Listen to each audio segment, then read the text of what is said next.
Welcome to Love This, the weekly podcast where we discuss the business of creativity, culture, and innovation. We're your hosts, me, Beth O'Brien. And me, Joe Carter. We'll be talking to the people who are responsible for what we, the advertising industry, see. Welcome to the Love This podcast by Colenso BBDO.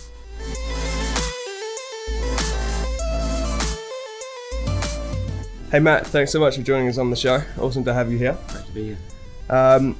Just before we dive into the more but less serious questions, there's a little section that we like to ask everyone at the start of the show, which is, what is the this that you currently love? It can be anything. Yeah, I'm pretty boring, hasn't changed for a long time. So I'm really into hacking systems, like any system. So that's my approach to kind of brand and advertising. And body hacking productivity, all that good stuff. So massive fiend in trying to find new topics and new ways to be more effective. Okay. Can you go into body hacking for a sec? Yeah, so human body is just a system, right? It's inputs and outputs, and a lot of research has been done in the past into how to fix it, like when it gets broken, how to fix it, but not so much on how to make it perform better outside of kind of athletic performance. So really interested in research that's being done to make humans more productive.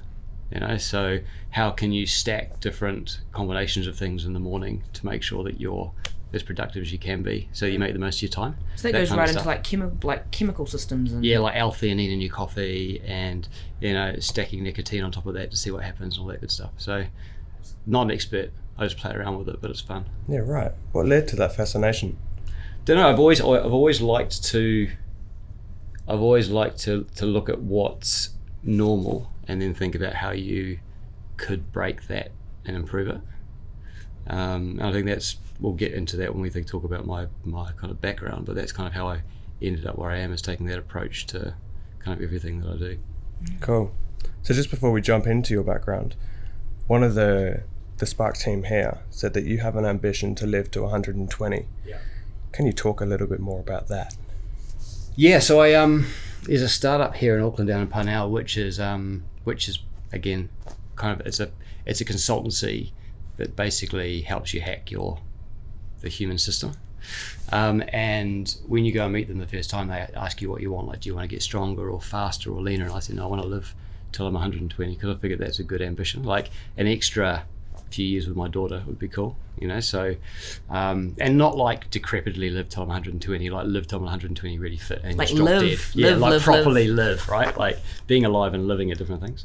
And it's fascinating. So they'll do like a DNA test, they'll start to map your actual biogenic age against your actual chronological age and see where you are, and then they'll give you protocols designed to pull that back, and then every quarter they'll measure where you are against that using like 3D body scanning and all sorts of different techniques. So it's cool. Yeah. So I've in the last 6 months I've got 2 years younger biogenically. This is amazing. Yeah. This is just like biogenic forecasting. I might have added 2 years of my life just by doing hot saunas and bits and pieces that they advise you to do. So the note to the listeners would be, take hot saunas, live longer. Hot saunas 4 times a week, 20 minutes, do it. Cold shower afterwards. Yeah, you'll live longer. Man. Well, I was reading the other day that the first person who has been born who will live to 200. Yeah. It's cool. Yeah. So talking about your history and your recent past, we're curious about your time in the last 13 years at AKQA, which is obviously like a creative powerhouse that sort of seems to match like creativity, science, and technology. Yeah. What led to your decision to come back to Auckland just over a year ago, and your decision to go client side, specifically, to lead Spark? Yeah, it's freaking me out. I've been at AKQA for 13 years now, and it's the longest I've ever been anywhere, and I had a remarkable time there, the growth of that business and working directly with the Agiles. AKQA, by the way, is his initials. So that's, people don't know that, but that's kind of why it's called that. And I guess it's the combination of art and science that I experienced there was fascinating, right? So I'd been at MSC Saatchi before that, which is quite traditional, getting into digital. But coming into AKQA, where there was the same focus on creativity and how you make people feel something, not the rational side of digital, but how you could use digital and data to give people experiences and create brand experiences, and the unreasonable pursuit of what's new, I also found really incredible about that business. I mean, all the kind of stuff that comes out of there, like, convenience is the enemy of right, and all that kind of stuff where it's drilled into you, like, why do the ordinary, and why do what's been done before? And digital sort of data and technology created an environment over the last 20 years where you could continually just do new stuff that had never been done before, and look at what impact it had on humans when you did it. And I think, AKQA also is very closely tied to Nike, so we kind of grew up with that business, and that business was also very focused on what's next and performance and how you could engage the world in new and interesting ways. So yeah, I think what you leave there with is an appreciation of what's possible using data and technology in the brand and advertising world. It is a real, you can only do that though through extreme commitment day in and day out to that, right? Like, it's hard work. And when you're blurring like digital interface, object, real space, and trying to get rid of that malaise of how you do something and hack that system constantly to provide, I guess, better utility, better meaning, better as a brand. Like, how do you go about getting rid of all those unnecessary frictions? Because it is really a way of thinking that you, I guess, have to pass down to your whole organization to get everyone swimming in the same direction and constantly challenging how to do that stuff. Yeah, I mean, there's a couple of parts to that. One is technology is often a solution looking for a problem, right? So you think back to when Oculus first came out, like we were an early investor in that. We had demo kits of it, everyone hyped it. But it was a long time, and it still isn't widespread, right? And it still makes you feel sick when you use it, and so therefore it's limitations to it. So a lot of what we found quite early on was you got to, like any brand work, you always have to come back to the human, and you always have to beat everything in an insight, right? So it was often debunking what people thought technology would be used for and finding what it would actually be used for. That was one of the parts to it. And the second part you alluded to is there's no point doing lots of cool shit if your core experience is broken, right? So for businesses like Spark, for big airlines, for a lot of service businesses, actually the focus is use digital and data to identify and remove friction points, right? So that's the first job. So just make it much easier to do business with us. And then once you've got the basics right, you've got more permission to go big with new and exciting things that engage and excite people. So I think that there's a balance between those two things you've got to strike quite well. Sure. So there's data and technology that informs the total experience, but then if there's technology that is genuinely striving to do something new, as you say, that solution to a problem, we just don't know what the problem is. How, during your time at AKQA, and I guess now at Spark, do you encourage people who are responsible for business as usual, the SEO briefs, the performance marketing briefs, to continue to have that curiosity for the new, to not, become, one-dimensional, focused on what's in hand, but actually to get beyond their comfort zone and keep looking for new things? How do you manage that as a leader, I guess? Yeah, there's two types of briefs in my experience. One is the sort of brief you get from a Nike, right, where it's like we want to 10x something, we want a step change, right? We don't want incremental. We want to blow people's minds and go beyond what people's expectations are in a big way. And then there's other clients I work with, like Toyota, for example, much more Japanese mindset, which is we want you guys to make our experience 1% better every day, right? And so that's the growth hacking mindset of where's the next 1%.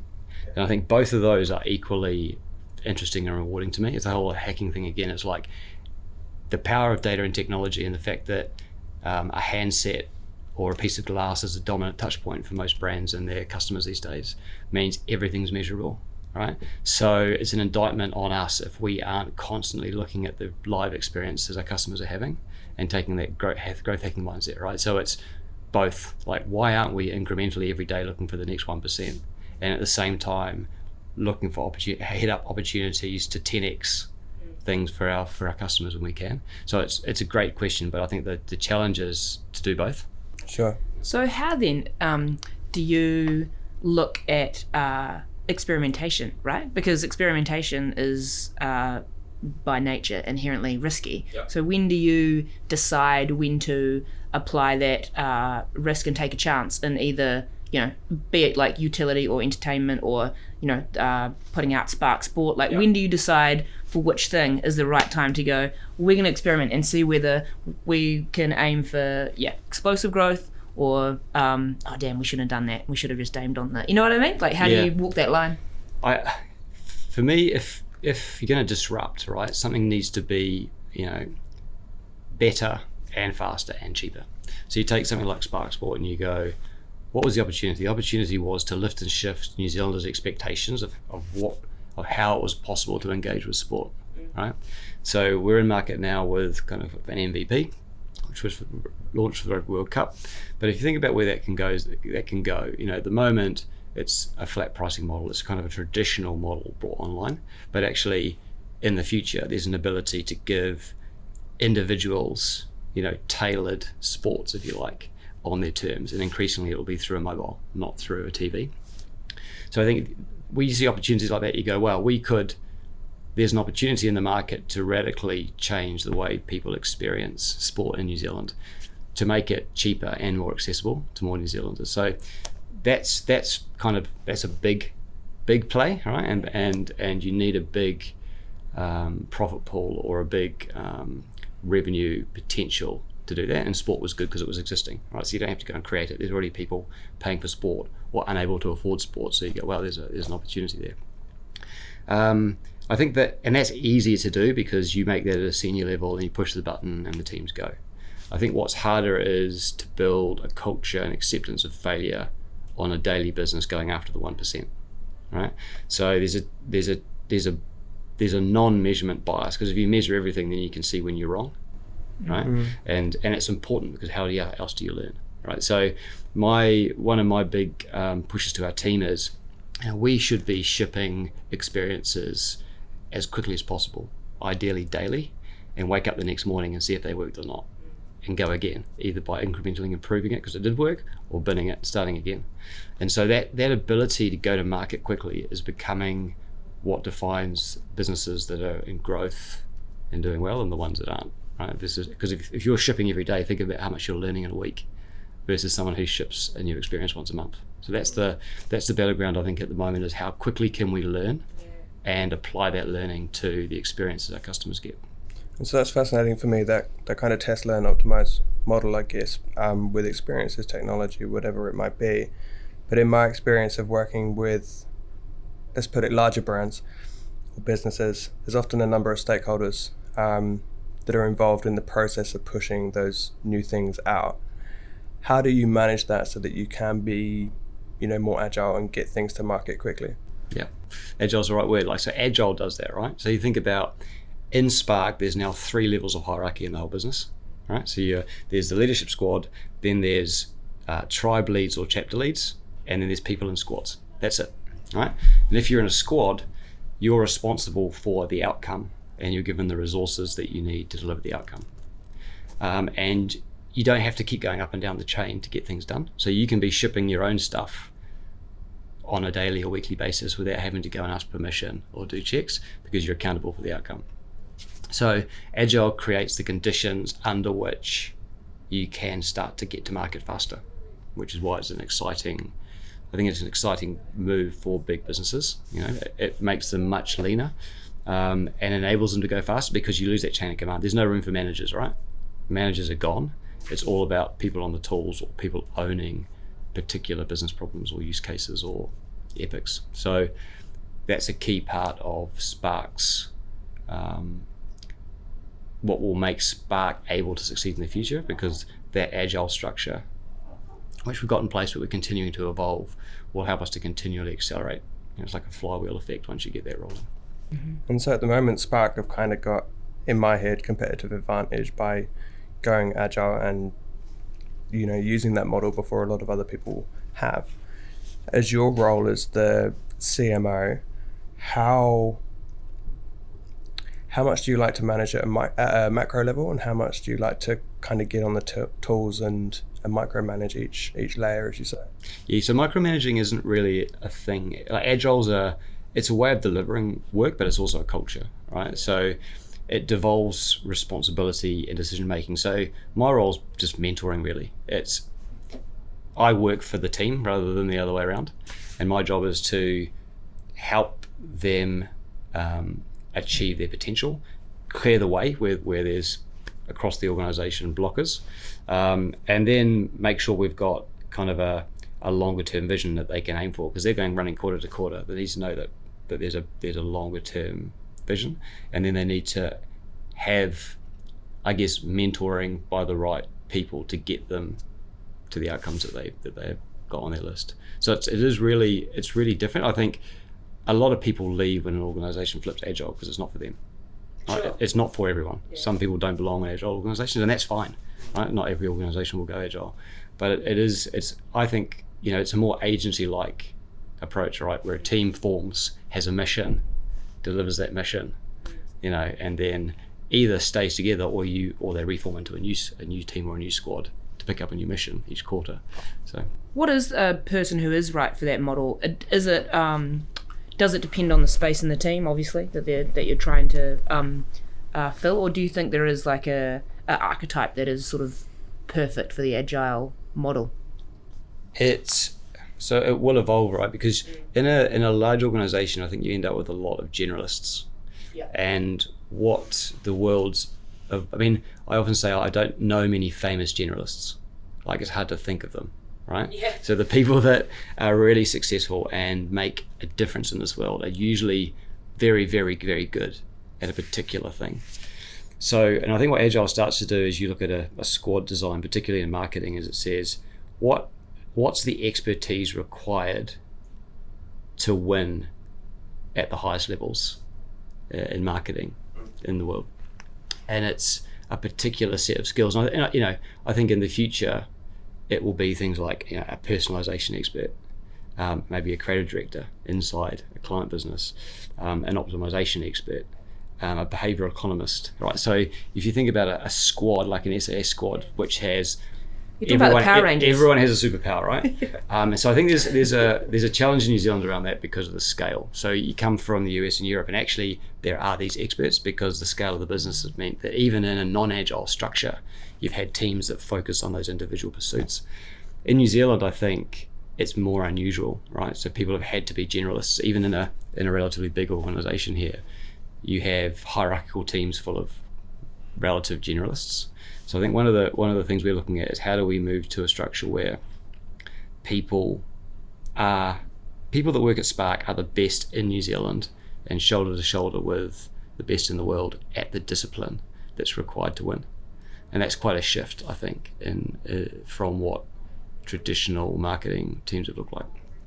Yeah, true. I mean, those generalist experts that you talk about are kind of far and few between. Yeah. Like, that's what Elon Musk calls himself, right? As Yeah. a generalist expert. And Yeah. I mean, he's pretty cool. You've got to be a genius. Yeah. Just in terms of your move from Europe to New Zealand, I did it a couple of years ago from London to Auckland and found several differences, but I'm curious to get your 10 cents on, like, what is it like for you working on a remote island in the middle of the Pacific Ocean compared to working in the fiercely kind of competitive but hyper-resourced European market? Curious to hear your thoughts in terms of... Yeah, there's a couple of things. One is having been overseas and working with businesses there with the scale they have, you have a privilege of meeting incredibly talented people that are really pushing the limits of what's possible. And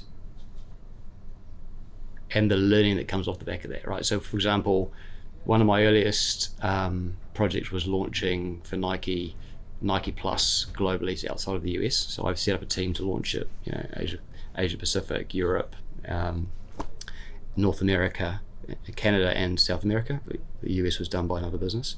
Now, that was kind of when Nike was moving from an influencer strategy, which was quite physical, i.e. make sure the best ballers in every school are wearing Nikes, and make sure all the best hip hop artists are in Nikes, and to we can actually use digital to harness influencers, right? So they released a product which was, they said, we'll create the world's biggest running club, but it'll be a virtual running club. And we were responsible for helping to get people onto that platform, right? So acquiring customers and then making sure we maintain. And what was really interesting was you don't need that many customers on a platform like that before it starts to become really influential if you've got the right people on it, And so things like that where you go, wow, like this engagement thing really works. You start to see Nike going from really struggling in the running category with lack of credibility to gaining share, right?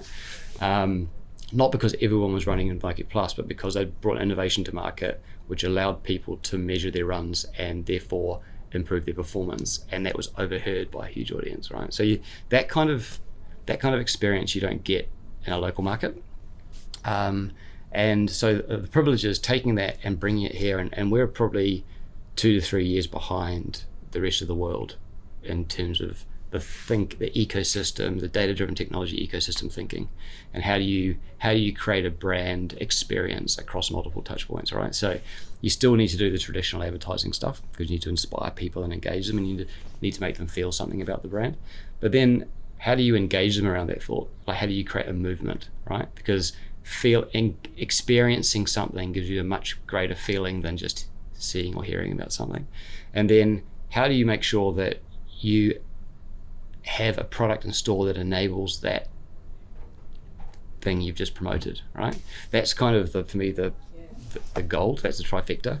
And in New Zealand, I don't see that happening very often. I see people hitting it out the park in one of those, and sometimes two, but you never see people doing it in three. And also, that's a long-term game, right? So if you're creating a movement, you're not doing it for a quarter and walking away.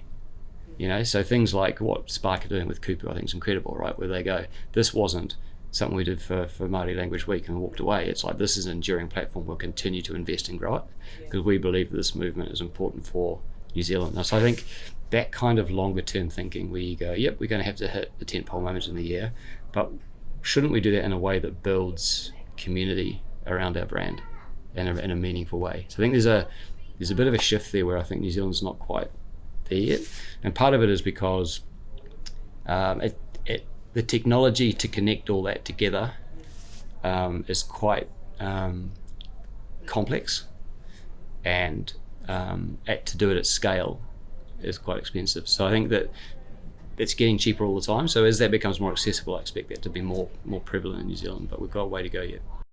I remember being at RJ and really seeing who'd take on a lot of those. Nike Plus, exactly, USA, right? Yeah. And the teams, and the time.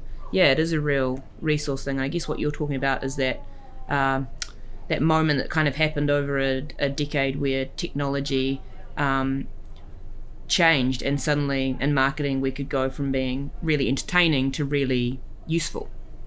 And like you say, with projects like Kupu and now Spark Play.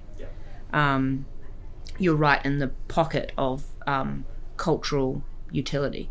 Is that how, if you look sort of 10, 20 years into the future, is that the space you see Spark really, really being in? That I guess it's that three-tiered thing you're talking about, right? Where it's like, it's utility, you have those big entertainment marketing moments that emotionally pull you in, and then you can take it right through to utility and making especially digitally, a real difference in Kiwis' lives. Yeah, I think that the lines are blurring, right? So in the past it was go and make up a story, put it on TV, make people feel good, and then go and sell phones and plans in a store, right? And then it's quite hard to connect that, right? So one's very rational and one's a very kind of emotional kind of connection.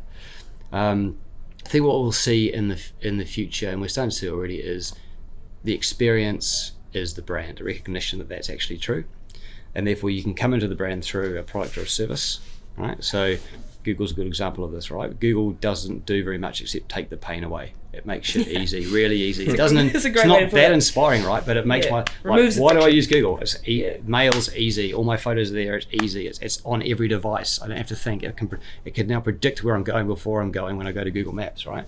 So Spark's more like Google as a brand than it is like Nike, right? I don't see people walking around Newmarket with Spark lanyards as a fashion statement anytime soon. But I do think there's a huge opportunity for Spark to imagine if we could take an hour a day out of a busy family's time so that they could spend that hour together rather than doing all the stuff that they have to coordinate and do, right? So what's the friction points that you would need to identify and remove in the home to allow New Zealanders to have better lives? Well, that's fascinating to me, right? And the data exists and the capability exists, and what is required is that Spark to knit together all its experiences and make sure that it gets ahead of New Zealand and it's got a solution to the problems that are coming up for New Zealand ready for New Zealanders as the future arrives. And so, you can play it to business, like imagine saving an hour of every employee's day every day. Like there's a huge value to New Zealand of that, right?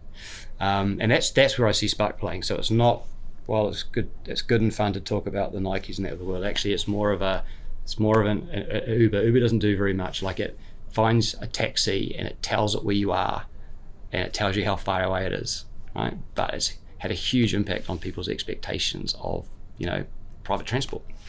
So Spark's like that. Spark's like, what's the friction points? How do we take them away? We've got a lot of work to do in our ecosystem to make sure that everything's as frictionless and as easy to use as it can be.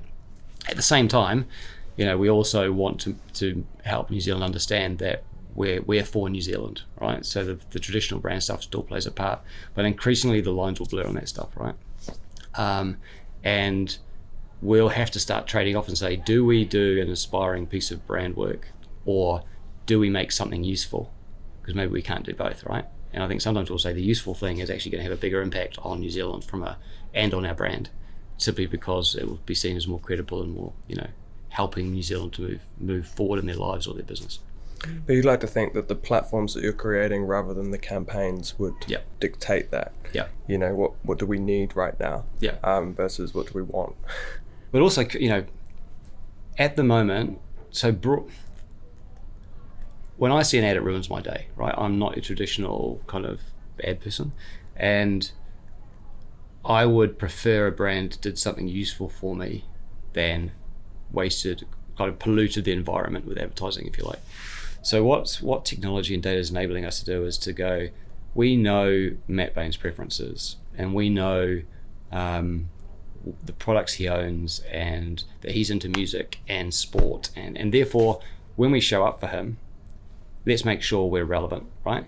And if he's in the store, let's make sure we know he's in the store, so that when he opens our app in the store, he gets the store view, right? And if he's at home and he was halfway through a bill and the doorbell went and he goes back to the app to finish paying his bill, let's not stick him back on the homepage, right? Because we know it. So this whole idea that once you know me well enough, you can serve me better, and therefore you need to do less advertising, and therefore you spend your content money on giving me useful or inspiring things that are relevant at the time. So that's the big move, right? And that's having a big impact on the way we work with our agencies as well. Sure.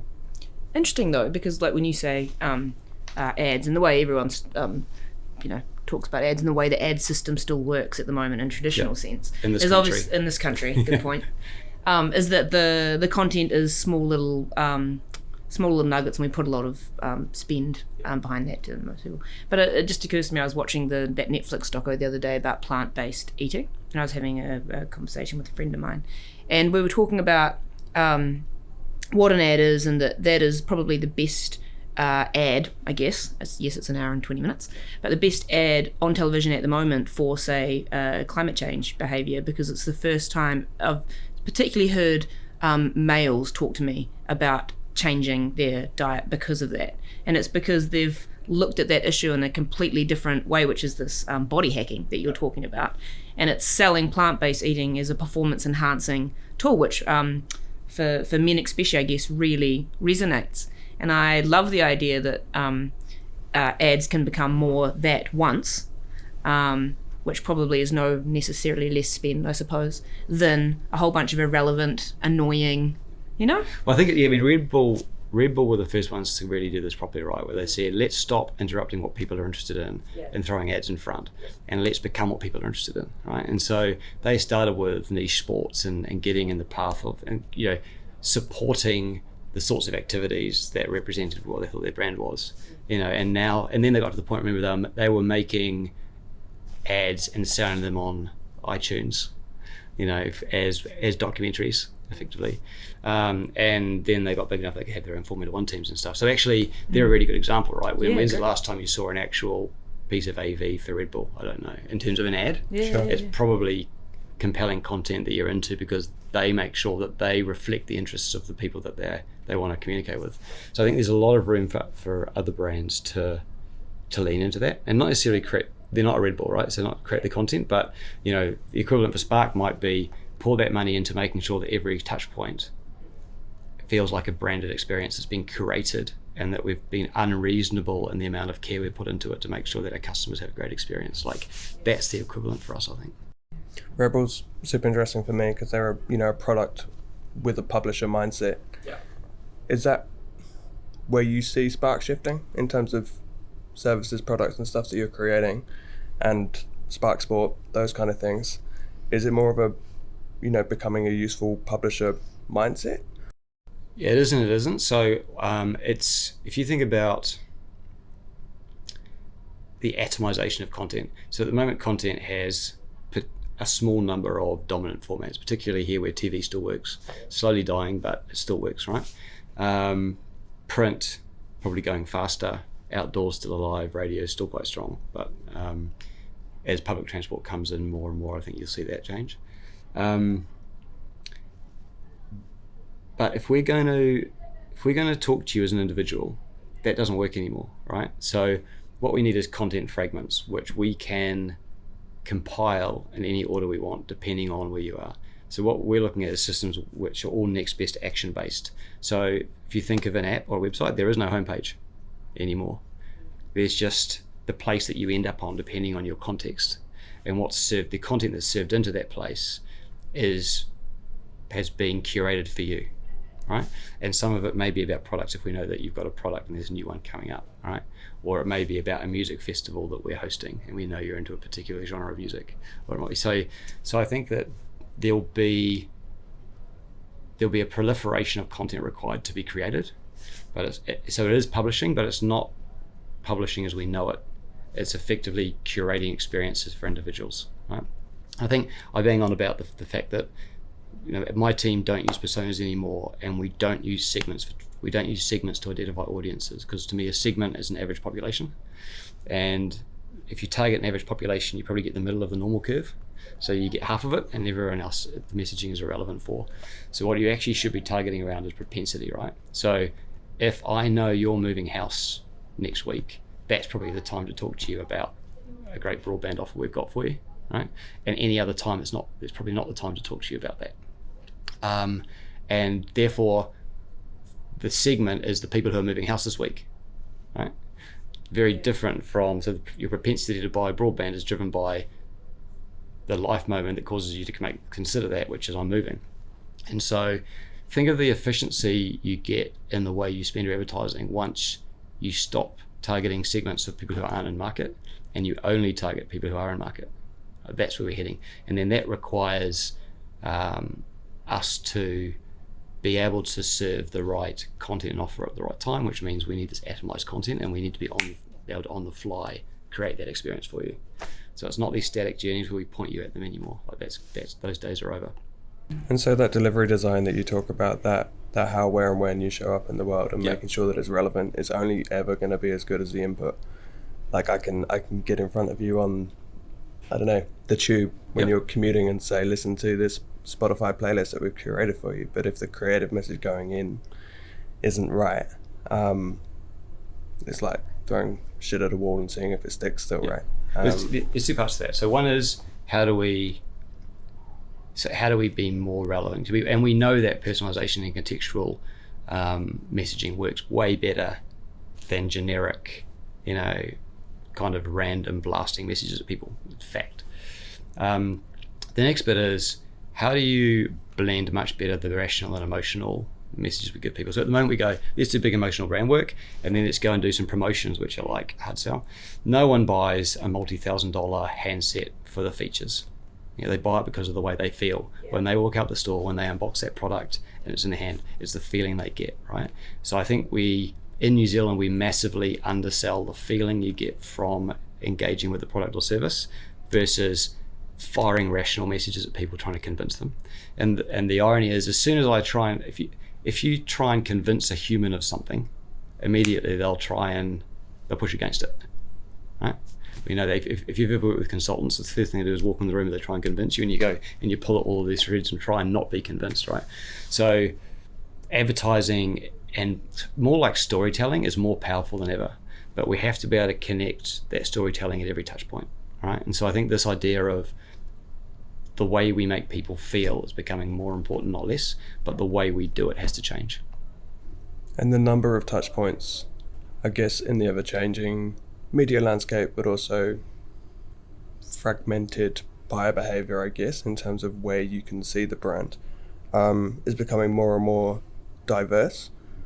And in my opinion, every kind of opportunity, every touch point is an opportunity to double down on brand, which for me is a total experience. But when you talk about the unboxing experience, the in-store experience, the making sure that your online and offline worlds are connected and personalized and relevant to you, how much time and investment does Spark spend on meeting those customer expectations, and how much time do you spend on exceeding those?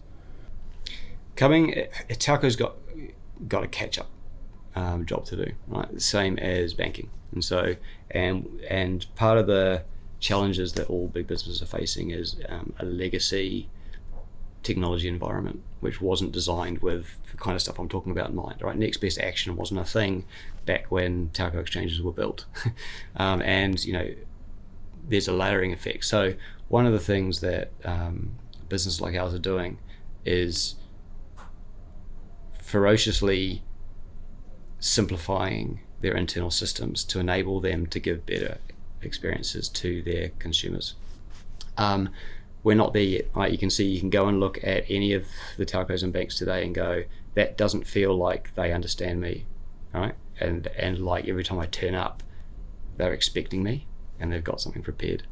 But I think at Spark, we've been below the waterline, connecting a lot of the stuff up. And so, we start beginning calendar year, kind of Q1 next year, we'll start shipping new experiences that reflect that work we've been doing. It just takes some time to turn up and market. Yeah, cool. Just as you're sitting here chatting, and my mind's kind of going all over the place, and this isn't a business observation necessarily, it's just a life observation, which is like so much of what you talk about is around what you said in your opening statement around like time, like in the way that NASA talks about time actually and saving time. You're kind of like like a time shepherd or something. And I think it's but everything from living to 120 to optimizing touch points to what you're trying to do at a higher level in I guess what you want to do over your career. And you did mention that the goal of Spark is to give families and people more time. Is that something you're passionate about? Because like we can be obviously we're in the weeds of how to achieve that, but what's your sort of view? What's your view from above on how technology can have a perfect place in people's lives, I suppose? Yeah, I mean the broader goal of Spark and kind of our mission is to help all of New Zealand win big in a digital world. So that's written outside my desk in big bold letters. And so how do you do that? And I think our brand gives us a clue, and the whole idea that little can be huge, right? And the idea that huge things happen from sometimes a large number of smaller things lining up. And so, that thing around saving New Zealanders time is one of my ambitions because I can see it making a real difference to the country, and only Spark can do it really, right? If you think about the scale we've got and our ability to identify the things that matter most to New Zealanders and then really focus on those, any other business would struggle to do that. And we're in this really privileged position in that we're connected to New Zealand and we're for New Zealand and we're 100% focused on the New Zealand market. We don't have interests outside of New Zealand, but we're partners with Google and Apple and all of these big technology, Samsung, and so what we can bring to New Zealand is the best of what the world offers from a data and technology perspective to help improve people's lives, but make sure that we throw a New Zealand lens over that stuff, right? And so I think when I first arrived and I looked at what Spark had done bringing Spotify and Netflix to the country, I was like, amazing, right? Because I don't think people should have to listen to ads or watch ads if they don't want to, and therefore bringing that idea that we bring the future to New Zealand, right? We curate what's out there in the world and we make sure that New Zealand doesn't get left out. That for me is like a really important role we can play, because there's a lot of stuff that just wouldn't make it here or wouldn't be available here at scale or at a reasonable price if it wasn't done by a big business. And then there's the other stuff, which is how do we at the same time support homegrown New Zealand businesses in the same way, right, to grow and to flourish. So I feel like that's a really privileged position to be in. It's one of the reasons I came back. It's like, wow, where else could you have a role?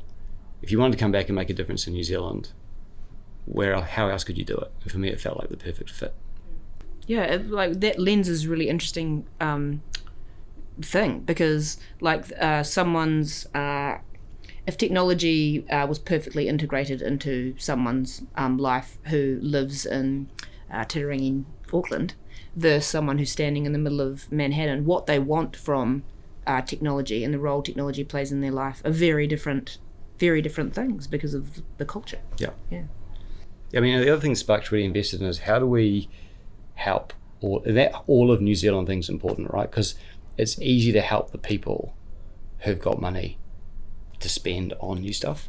I think the challenge that we're also grappling with is how do we distribute more equally the opportunity, right? And so digital provides more opportunity than ever to do that, right? So there is a digital divide, and one of our challenges is how can we lift the whole of New Zealand by closing that digital divide, right? How do we make all of the stuff that's possible accessible to everyone? And that is a challenge because you often need to bring something in small and then scale it, right? So we're working on, if we bring things to market, how do we scale them faster so all of New Zealand can truly benefit? And that's a challenge we're still working on. Well, I mean, most Kiwis, I'm sure, would agree that closing the divide economically for families between rich and poor is what we all want. And for a long, long time, that was a government role, as it should be. But yeah, Spark is like supremely positioned actually to do that, because it used to be the thing that would get you out of, or upper level, I guess, was education. And when I look back on my family and my parents, etc., that was the thing. It was education. And now it's still that, of course, but along with technology. Yeah. We've gone quite technical in this one, which has been great. I'd love to kind of just bring it back as we wrap up with a couple of questions. One being putting Spark to one side, putting AKQA to one side, but taking your total experience in marketing, advertising, digital, all these funky things you've been up to. If you could start again, either on the agency or the client side, what would you build and focus on, and why? Yeah, I do the same thing. Like, my career's been, I think, from the outside it might look well planned. It's been fairly haphazard, right? I've literally just done shit that I love doing. The whole thing around if you love what you do, you never work a day in your life. I think it was Confucius that said that, right? So it's like pretty wise dude. And so I think there's a couple of points I'd make. One is, think about stuff. If you're going to learn something, think about stuff that doesn't age out, right? So humans don't change that much. The way they behave and make decisions doesn't change that much. The way business works doesn't change. Economics doesn't change that much. Finance doesn't change that much. And there's some skills which allow you to understand people and understand how markets work, that if you bed in early they'll always be useful, right? And things like, how does quant data work? How does code work? You don't have to be an expert in it, but you need this basic, this is fundamental, like you just need that stuff to be able to function in today's world. And then on top of that, build, what am I fascinated by? And what can I be best in the world at? And this is what I focus a lot with my team when they say, I want to move around a lot, I want to do all these things. It's like, well, what do you want to be best in the world at? Because it's possible, right? But if you just move around a lot with no particular focus, you'll become a generalist. And I really believe that people like that, some people will do well, but I think actually the people that I see that are in highest demand in the market and in my own business are people who are experts in a discipline that's required to power the future customer and brand experiences we're building. And at some point you'll be able to broaden out. All right, but I think don't try and do that too early, would be my advice to myself starting up. And so, by accident, I actually focused on, I was just fascinated by digital since the internet was kind of invented, right? And so that became my thing, and I was just lucky that thing boomed. But yeah, so I think that would be my advice. There is I think some of the least useful courses I did were marketing courses, on reflection. Why is that? Because they were generalist courses, and they're stuff I could have learned by watching YouTube. And the most useful things were things that were more fundamental, like economics and consumer behavior and how stats works and algebra and all that kind of stuff, right? Because once you understand how a predictive model works, that's AI, right? So you don't have to understand how all AI works, but you need to understand how a predictive model works. And if you don't, you'll just get run over by people who do these days. So there's an element of the boring fundamentals, I think, is just as important to give you the foundation you need to kind of launch into the area you find most interesting. And it's amazing because that knowledge is more accessible today than it ever has been, to become the best at what you do in the world, or to learn about all of these things. You can just, and I guess part of Spark's mission is to make that accessible for everyone. It's great. Yeah, which is not actually far from the Google mission, which is, to assemble the information and all. Organise the world's information or something, right? Yeah. It's been awesome being able to have a chat. Thank you very much for coming. Thanks for having me. Joyce.